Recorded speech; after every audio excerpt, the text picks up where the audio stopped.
যেখানে মোরগ খাওয়ার উপযুক্ত হয় 4-6 মাস পরে, এখানে এটারে এখন 1 মাসে খাইবেন তো, এই জন্য এটারে রাত নাই দিন নেই ও খাইতে আছে। তো যা খাইছে তা হয়েছে। আর এখন কি বলে, না এগুলি ক্যামেরা আছে, এগুলি ঝামেলা করব, এগুলি বড় বিপদ বলা। এখন ডাক্তাররা কি বলে, ব্রয়লার খেলে কি হবে শুনে রেখেন। আমি বললে তো এটা আবার বলে দিবেন হুজুরে বলছে এটা। ডাক্তাররা কি বলেছে একটু দেখেন, এগুলি তো খবরের ভিতরে আসে। কেন ব্রয়লার আমি খাইলে সমস্যা কি? সমস্যা কি? ব্রয়লারে খাওয়াইছেন কেমনি? ব্রয়লারে খাওয়াইছেন কেমনি? ফাড়ায় খাওয়াই যে ফুলাইছেন, এটা খাইলে আপনি ফুলতেন না? আপনি হইলে যাবেন। ব্রয়লার মোরগটারে রৌদ্র গেছে, ব্রয়লার মোরগ রৌদ্রে গেছে কবে? রৌদ্র দেখেছে সে জীবনে? তো রৌদ্র না গেলে তার শরীরের এই জীবাণু ধ্বংস করবো কে? আচ্ছা, তো এখন কি না ব্রয়লার খাবো না? কে বলেছে আপনার খাবেন না? কিন্তু আপনি এটা এত এত এত হয়ে গেলেন কেন কি জানি? আপনারা বলেন এত ভদ্র, এটা মোরগ বাড়িতে পালেন না। আরে বাজারের থেকে আবার এটারে সাইজ করে আনন লাগবো, মানে মশলা জানেন কিছু? আল্লাহ।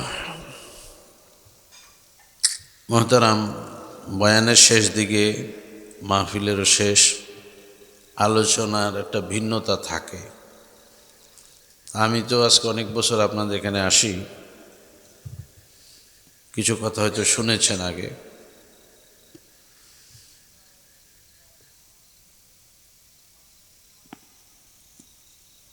মানুষ হিসেবে তো আমরা শ্রেষ্ঠ, সৃষ্টিতে যত আছে তার মধ্যে আমরা শ্রেষ্ঠ। সৃষ্টি যে কত জানি না। জানেন না মানে কি? জানানো হয় না। জানানো হলো না কেন? আপনি তো অঙ্ক করতে পারেন ভালো, কিন্তু আপনার কিছু সংখ্যা আছে, এরপর আর আপনি যেতে পারেন না। আপনার অঙ্ক শিখে লাভ হবে কি? সব কিছু আপনাকে বলে লাভ হবে না তো। আপনি কি বলেন? একক, দশক, শতক, সহস্র, অযুত, লক্ষ, নিযুত, কোটি, এরকম না বলেন? এরপরে 10 কোটি, 100 কোটি, 200 কোটি, 1000 কোটি, বিলিয়ন বলতে পারেন, ট্রিলিয়ন বলতে পারেন। এরপরে কি বলবেন? আরেকটু বুঝাই। শুনেছেন আপনাদের নদীতে একজনে একটা বড় বোয়াল মাছ পেয়েছে, শুনেছেন। যার থেকে শুনেছেন সে তো দেখেছে, তাকে আপনি জিজ্ঞাসা করলেন কত বড়? অনেক বড়। একটা দেখাও না, বুঝাও না। সে বলে বড়, আমি আর কেমনে বুঝাবো, বড় তো বড়ই। তাইলে কি এত বড়? না এটা বড়, এত বড়। কিছু বলে কলে, তাইলে কি এত বড়? কিছু বলে না। আচ্ছা, এরপরে আমি কি দেখাবো? নাই, আপনাকে বুঝতে হবে অনেক জিনিস আপনি পারবেন না, আপনাকে সেই ক্ষমতা দেওয়া হয় না। আপনাকে নিযুত কোটি শিখানো হয়েছে। আল্লাহর মাখলুক যে কত, এটা আপনার হিসাবে আসবে না, এই জন্য আল্লাহ বলেন নাই। নিতে পারবেন না। আপনার যে সেল কোষ, আমার যে সেল কোষ, আমার যতটুকু মেমোরি মাথার ভিতরে আছে,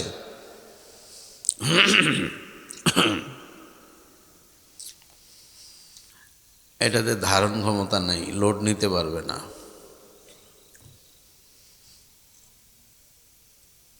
এটা এখন যারা মোবাইল চালায় তারা বুঝে গেছে।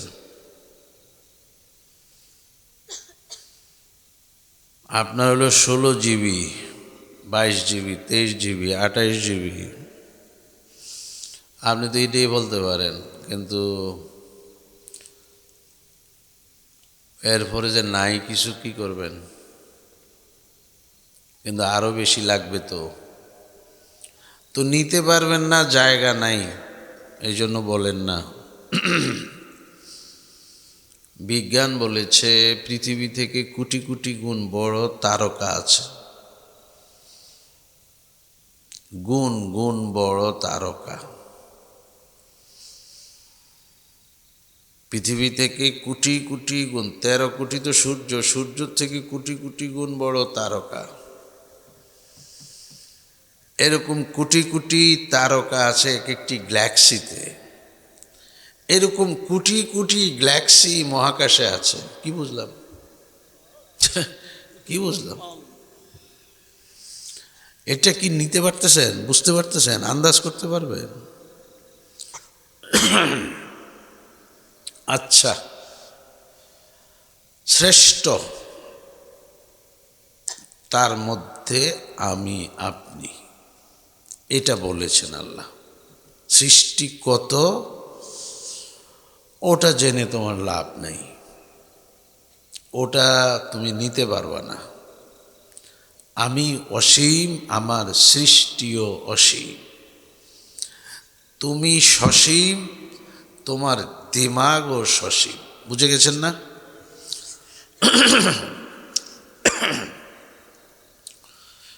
আল্লাহ তাআলা খালিক, আমি মাখলুক। খালিক কত বড় এটা মাখলুক আন্দাজ করতে পারে না। খালিকের সৃষ্টি কত বড় এটাও মাখলুক আন্দাজ করতে পারে না। সৃষ্টির মধ্যে জীব কত এটাও মানুষ আন্দাজ করতে পারে না। সসীম হয়ে যাবে, আন্দাজ করলে সসীম হয়ে যাবে। আল্লাহ অসীম। जो जहन में घिर गया वे ला इंतहा क्यों कर हुआ, समझ में जो आ गया वे खुदा क्यों कर हुआ। যেটা বুঝে আসে এটা খোদা না, যেটা আন্দাজ করা যায় এটা অসীম না। তার মধ্যে আমি শ্রেষ্ঠ, আপনি শ্রেষ্ঠ। ওয়ালাকাদ কাররামনা বনি আদম, বলেন আলহামদুলিল্লাহ। কোরআন শরীফ থেকে পড়লাম, ওয়ালাকাদ কাররামনা বনি আদম। আপনাকে সম্মানিত করে আল্লাহ সৃষ্টি করেছেন। কিন্তু এই কোরআন শরীফের অন্য জায়গায় আবার আরেক কথা যে বলেছেন সেটা কি করবেন? উলাইকা কাল আনআম, আমার এই শ্রেষ্ঠ জীব মানুষ, তাদের মধ্যে কিছু আছে 4 পা বিশিষ্ট প্রাণীর মতো। কাল আনআম, 4 পা বিশিষ্ট প্রাণীর মতো। 4 পা বিশিষ্ট প্রাণী দিয়ে একটার নাম কোন চাই দেখি? দেখেছেন? আপনি বলেছেন, এটা আমি বললে তো কইতেন হুজুরে আমারে গরু ছাগল কইছে। আপনি বলেছেন 4 পা বিশিষ্ট প্রাণীর মধ্যে গরু ছাগলও আছে। আল্লাহ বলেছেন কাল আনআম। না, এখানে আমার গরু আর ছাগল হওয়ার অর্থ হচ্ছে আমার কিছু আচরণ, আমার কিছু কাজ, আমার কিছু ব্যবহার, আচরণ, কাজকর্ম পশুর মতো। এই মতটা এখানে। যেমন একজন দাঁড়িয়ে পানি পান করতেছে, আরেকজনে দেখে বলে তুমি কি গরু, দাঁড়িয়ে দাঁড়িয়ে খাচ্ছ কেন? এটা ওয়াজ। এখন আজকের ওয়াজ হলো এটা, ছিলাম মানুষ হয়ে গেলাম গরু। আকৃতিতে না, আচরণে।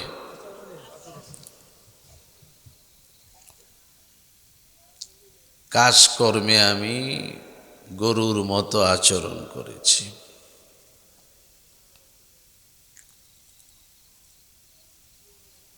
আমি বালহুম আদালে তো আলোচনা করব না, ব্যাখ্যাও করব না, শুধু কাল আনামে থাকব।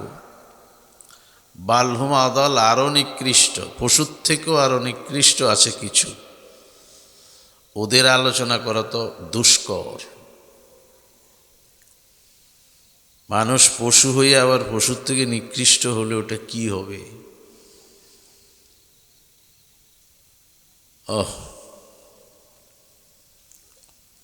রাগ করিয়েন না, এটা নিসবতে আসছি তো, উজানি থেকে আসছি। আমার আব্বার কথা আপনারা শুনেছেন।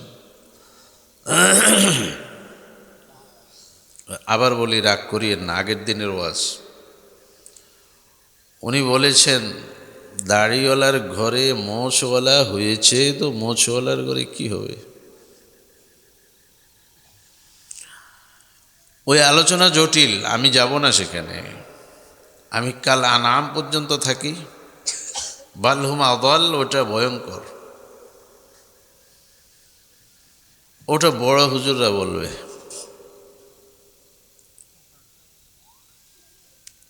একটা বললাম, দাঁড়িয়ে খেলে, দাঁড়িয়ে কিছু পান করলে মানুষ কি বলে? গরু বলে। কোথায় একজনে দাঁড়িয়ে পিশাব করে আরেকজনে বলে তুমি কি কুকুর? দাঁড়িয়ে পেশাব করে বসো। আমি তো আমাকে মানুষই জানতাম, সে আমারে কুকুর বলল কেন? স্বভাবটা আমার কিসের মতো? কুকুরের মতো। উলাইকা কাল আনআম।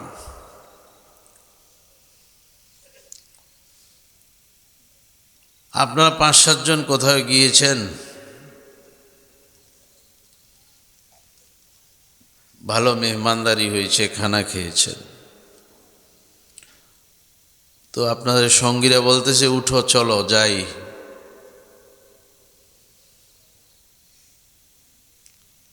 একজন বলতেছে একটু পরে যাব। বলে কেন? আমি একটু বেশি খেয়ে ফেলেছি, এখন উঠতে পারবো না, হাঁটতে পারবো না। তো একজন সঙ্গী বলল তুমি কি গাধা, এত বেশি খেয়েছো কেন?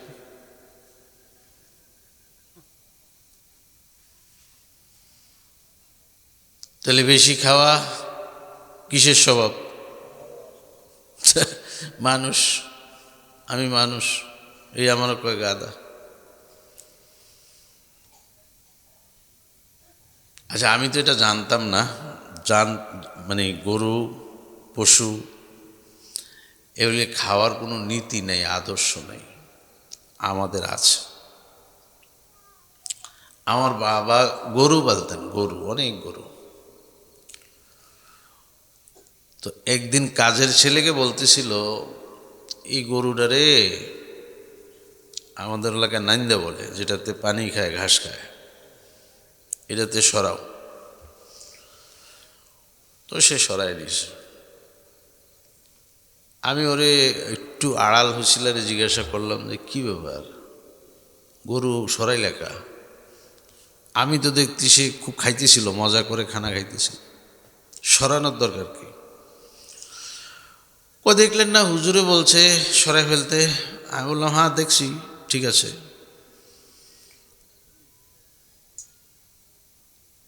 তো হুজুরে কেন বলছে সরাইতে? ও তো খাইতেছে। তো কাজের ছেলে বলল দেখেন না কিরম খাইয়া পেটটা বড় হয়ে গেছে, হুজুরে দেখতেছে আরো খাইলে ক্ষতি হইব, এই জন্য কইছে সরাই ফেলতে। তা আমি বললাম তো যে খাইতেছে এর কি খবর নাই? আরেকজনে বলার দরকার কি, সরাই লাও। এরপরের উত্তরটা শুনবেন নি, কয়ের লেগে তো গরু, খবর যে নাই। কাল আনা, আমারও খবর নেই, এর লেগে আমার কইছেন গাদা। আচরণে পশু, নামে মানুষ।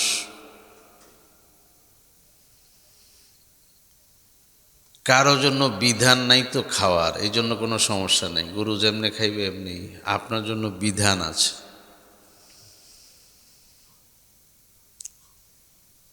পরে একটা কথা বলার জিনিস ছিল, আর একটা দৃষ্টান্ত, কিন্তু বিভিন্ন বয়সের মানুষ তো একটু বলা মুশকিল, একটু ইশারাতে বলবো।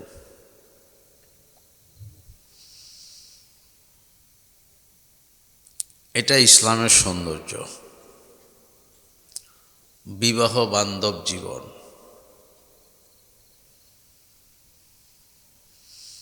বিবাহ বহির্ভূত জীবন পশুর জীবন।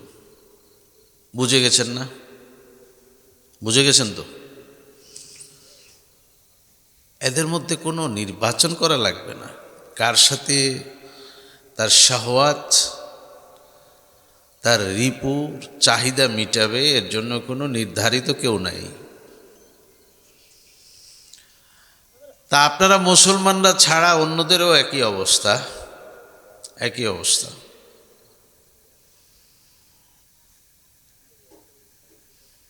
তো পশু থেকে বের হয়ে আসা, পশুর স্বভাব থেকে বের হয়ে আসা। মনে রাখেন, অধিক খাওয়া এটা মানুষের স্বভাব না, যেটা শুনলেন। এখন একটা গুরুত্বপূর্ণ কথা শুনুন। অধিক খাওয়ার মধ্যে কোনো ক্রেডিট নেই, বাহাদুরি নেই, বুজুর্গিও নেই, কোনো সফলতাও নেই, লাভও নেই। উল্টাটা শোনেন, বিপরীতটা। কম খাওয়ার মধ্যে ক্রেডিট, কম খাওয়ার মধ্যে বুজুর্গি, কম খাওয়ার মধ্যে বাহাদুরি, কম খাওয়াই স্বাস্থ্য সচেতন ব্যক্তির আলামত। এবার ফলাফল, খেয়ে খেয়ে মানুষ মরে যায়, না খেয়ে মানুষ বেঁচে যায়। এগুলি কি ওয়াজ? আমার পয়সা দিয়ে আমি খাবো, আপনার সমস্যা কি? আমি 10টা রুটি খাই না 20টা খাই, আপনার সমস্যা? এ তোমারে কইতে আসি, খেয়ে খেয়ে মানুষ মরে যায়, না খেয়ে মানুষ বেঁচে যায়। আমি 10টা রুটি খাইতে পারি, বাহাদুরি নাই। আমি 1টা 2টা খেয়ে জীবন যাপন করি, এটার মধ্যে বাহাদুরি। ভারতে একটা প্রতিযোগিতা হবে, মানে তর্ক বহস হবে, কাসিম নানুতুবি রহমতুল্লাহ আলীর সাথে একজন অন্য ধর্মের যোগী। ধর্মের নাম বললাম না, কারণ এই সমাজে নাম বললে মনে করে যে খাটো করা। খাটো করি না। একজন অমুসলিম,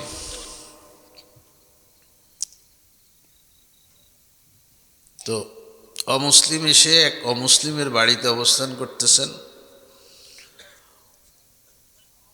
কাসিমি হুজুর আরেক বাড়িতে অবস্থান করতেছেন।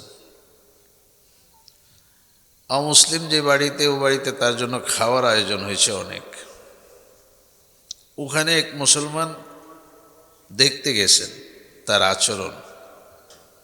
জাসুস ছিলেন, গোয়েন্দা ছিলেন, একটু বুঝার জন্য। সে এসে হুজুরকে বলেছেন, হুজুর আমার তো একটা ভয় লাগতেছে, সে যদি কালকে বহসের ভিতরে বলে, বহস হবে তার সাথে যে আমার সমান খাইতে পারে, এই শর্ত যদি দেয়, হুজুর আপনি পারবেন না। কেন? আমি দেখছি সে একাই 8-10 জনের খানা খেলায়। হুজুর বললেন, তো এটা তো বহসের কোনো বিষয় না, তারপরও যদি সে বলে তাহলে আমিও একটা বলবো।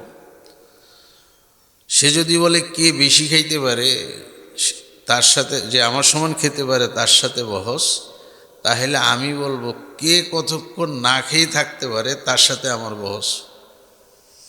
এখানে কিন্তু আমার সাথে পারবে না ইনশাল্লাহ। কারণ আমি সৌমে বিশাল করি না, ঠিক আছে, কিন্তু সপ্তাহে 2টা রোজা তো থাকি।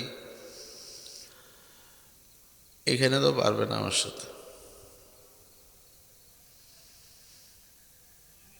অপারেশন রোগী যারা, তাদেরকে 18 ঘন্টা না খেয়ে থাকতে হয়, কারণ অপারেশনের পরে একটা বমি হওয়ার সম্ভাবনা থাকে, আর বমি হলে অপারেশন সাকসেস হয় না।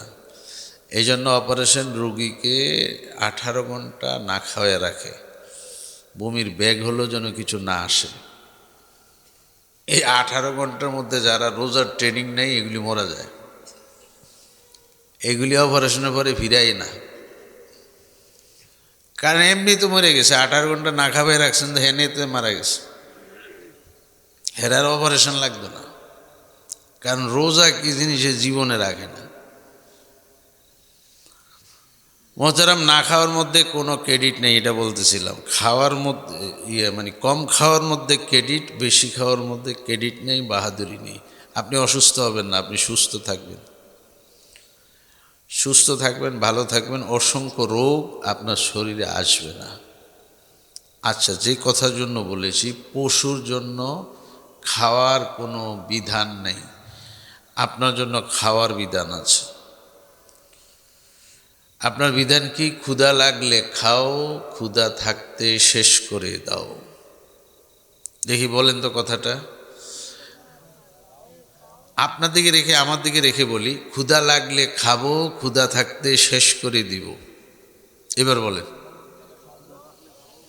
ক্ষুধা থাকতে শেষ করে দিব, লাগলে খাবো, থাকতে কি করে দিব? ভালো, লাগলে তো বোঝা যায় খিদা লেগেছে, কিন্তু শেষ করাটা তো মুশকিল। চাহিদা থাকতে শেষ করতে হবে। 5টা রুটি খেলে পেট ভরে যায়, 2টা 3টা খেয়ে 2টা ছেড়ে দিতে হবে। ভাতের 1 প্লেটের অংশ খেয়েছেন, আরও নিতে মনে চায়, ওই সময় ছেড়ে দিতে হবে। বাচ্চারা, তোমরা শুনবা না, এগুলি তোমাদেরকে বলি না। তোমরা এখন টাইট করে খাও, মাদ্রাসায় আরও টাইট করে খাও, নাইলে তো পড়তে পারবা না। এগুলি বড়দের জন্য বলতেছি।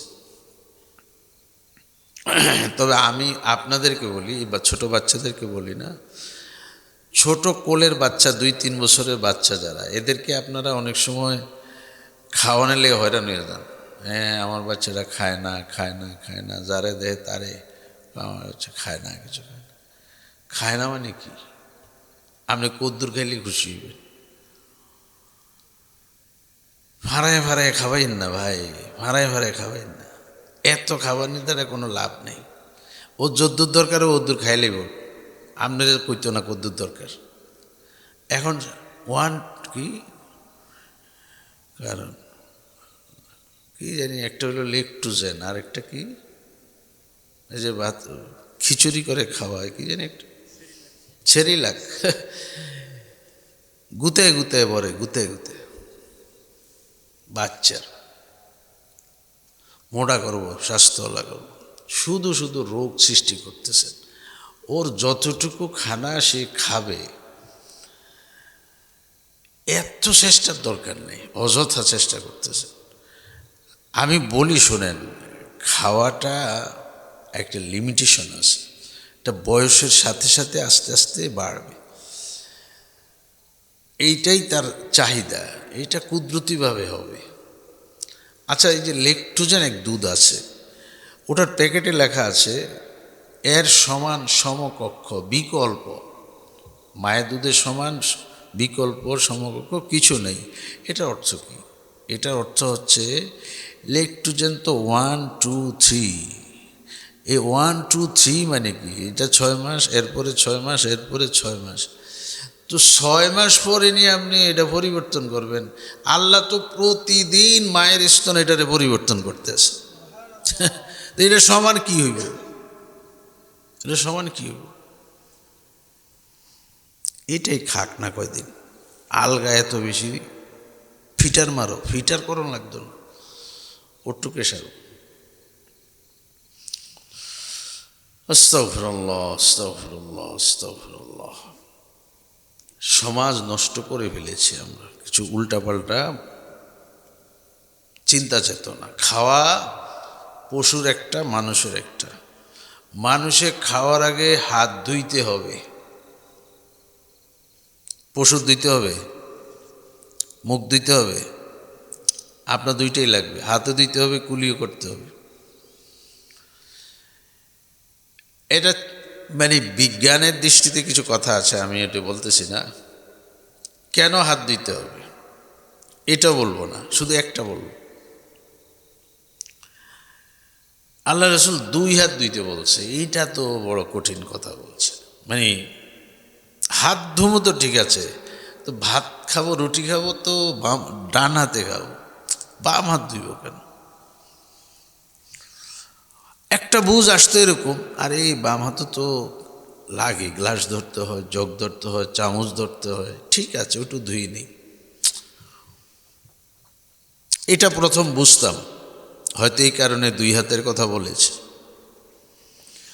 পরে দেখি যে এক হাত তো এক হাত দিয়ে দেওয়া যায় না। যখন করোনা আসছে তখন আপনাদেরকে বলা হয়েছে 2 হাত 19 সেকেন্ড। এক হাতে তো এক হাতের কারবার হইতে আছে না, এই যে এদিকে পাইতেছেন না তো। যখন 2 হাত দিছেন তখন পুরাটা, এক হাতের জন্যই 2 হাত লাগে। এক হাত ধুইতেই কয় হাত লাগে? এই জন্য আল্লাহ রসুল বলেছে খাওয়ার আগে 2 হাত ধোও। তার মানে যেটা এটা ধুইলে তো ভালো পরিষ্কার হয়েছে, কিন্তু এটার জন্য তো ওই হাত লাগবে। আচ্ছা বলেন, পশুর জন্য হাত ধোয়া মুখ ধোয়ার কোনো বিধান নাই, কার জন্য আছে? মানুষের জন্য আছে। বিসমিল্লাহ পড়ে খেতে হবে। আমি খাদ্যটা হালাল না হারাম ওই আলোচনা করব না। খানা যে পড়ে যাবে ওখান থেকে তুলে খাওয়া যায় এরকম একটা কিছু নিচে রাখা, তারপরে খাওয়া, এটাকে আপনারা দস্তরখান বলেন। আল্লাহ, নাই তো, দস্তরখানও তো নেই। চেয়ার টেবিলে বসে খাওয়া নিষেধ, সমান জায়গায় খাওয়ার কথা বলেছে। নুরানির বাচ্চারা আছো কেউ? নুরানির ছেলে আছো তোমরা? নুরানি পড়েছ?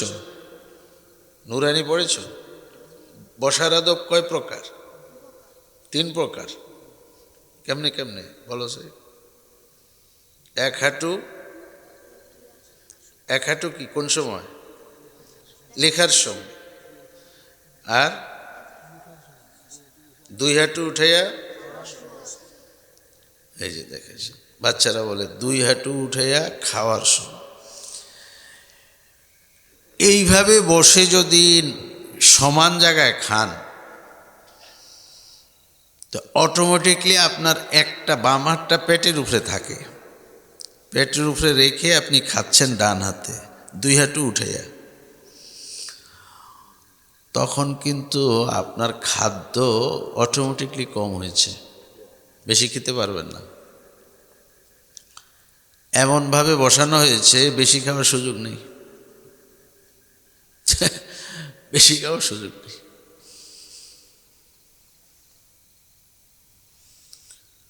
আল্লাহ, বাকি আপনারা চেয়ার টেবিলে বসে যদি খান এটা নাজায়েজ হবে না, তরিকাটা সুন্নত মোতাবেক হবে না। ঘরে একটা দস্তরখান রাখেন না, একটা দস্তরখান রাখেন।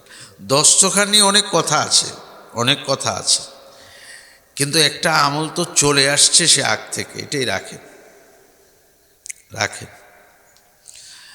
দস্তরখান মাঝে মাঝে এত পরিচ্ছন্ন পরিষ্কার থাকে, এটা নিচে দিয়ে খেতেও রুচি আসে না, এটাও বুঝতে হবে, এটাও পরিষ্কার করে রাখা উচিত,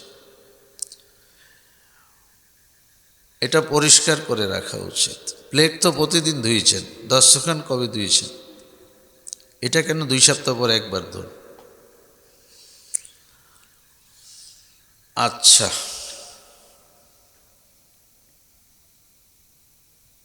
খাওয়ার আগে আল্লাহর নামে শুরু করতে হবে।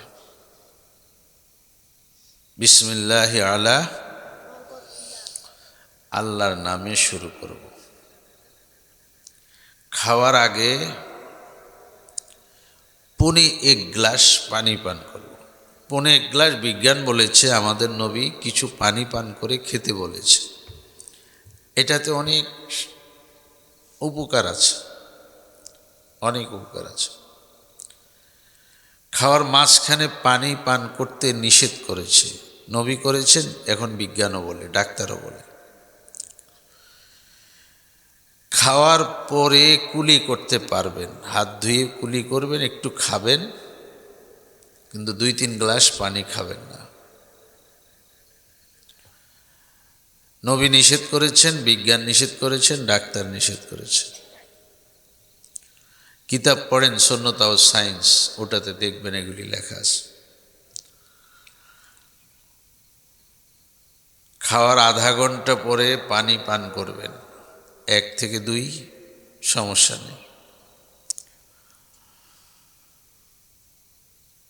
এটা নবী আধা ঘন্টা বলেন না, কিছুক্ষণ পর বলেছেন। নবী তো আর টা দিয়ে কথা বলেন নাই, চিকিৎসা বিজ্ঞান গবেষণা করে বলেছেন এটা আধা ঘন্টা পর।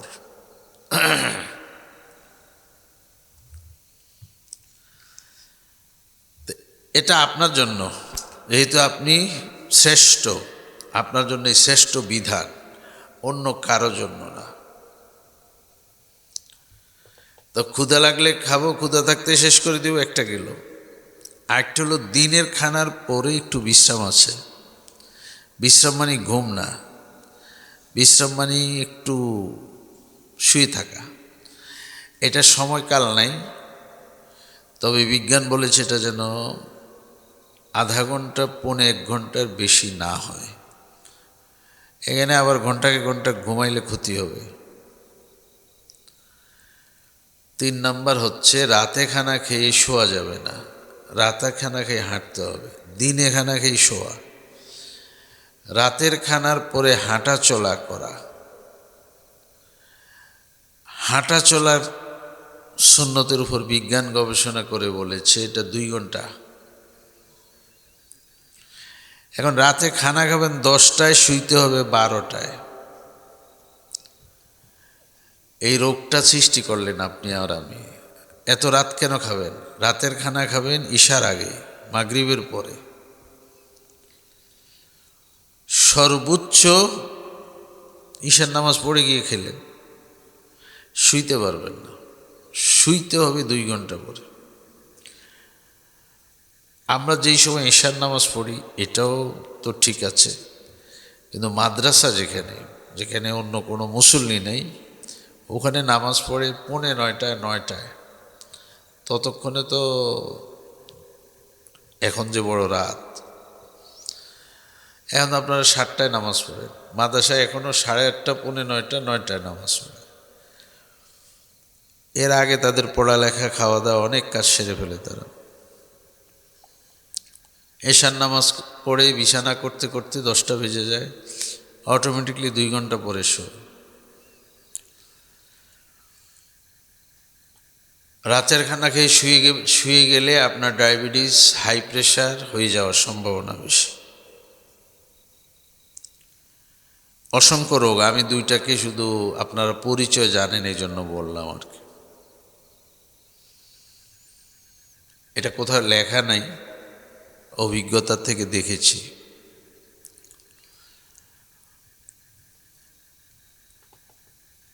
পশুর কতগুলি কাজ আছে যেটা আমাদের নাই। পশু কিন্তু দিনে খায়, রাতে খায় না, খুবই কম খায়। অধিকাংশ পশু আমরা না একটু বেশি বুঝি দেখে ওদেরকে মোটা তাজা করার লেগে একটু পরপর খাওয়াই। যেখানে মোরগ খাওয়ার উপযুক্ত হয় 4-6 মাস পরে, এখানে এটারে এখন 1 মাসে খাইবেন তো, এই জন্য এটারে রাত নাই দিন নেই, ও খাইতে আছে। তো যা খাইছে তা হয়েছে। আর এখন কি বলে না, এগুলি ক্যামেরা আছে, এগুলি ঝামেলা করব, এগুলি বড় বিপদ বলা। এখন ডাক্তাররা কি বলে, ব্রয়লার খেলে কি হবে, শুনে রেখেন। আমি বললে তো এটা আবার বলে দিবেন হুজুরে বলছে এটা।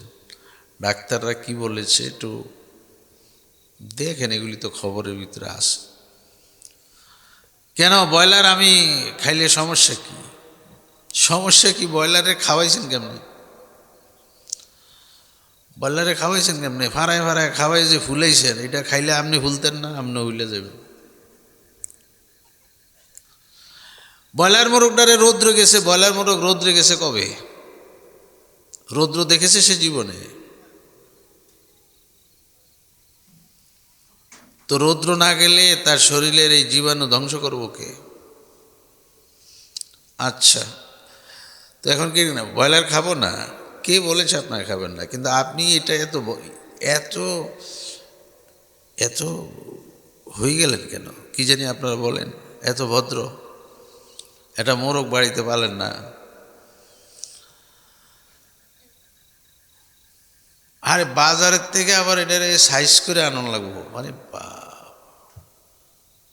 মশলা জানেন কিছু? মশলাও তো জানা দরকার। কি মেশিন জানি হুজুর? হ্যাঁ, ড্রেসিং মেশিন, ড্রেসিং মোরগ ড্রেসিং করা হয়েছে। মোরগ ড্রেসিংয়ের এক জটিলতা শুনে, আমি এখন ড্রেসিং করলে কি হবে, শরীয়তের বিধান কি, এগুলি বললে ঝামেলা, এই স্থানীয় মুফতি সাহেবদের থেকে শুনবেন। আমি অন্য একটা কথা বলব। আমি বাজার থেকে মোরগ কিনি, তো যেই ছেলে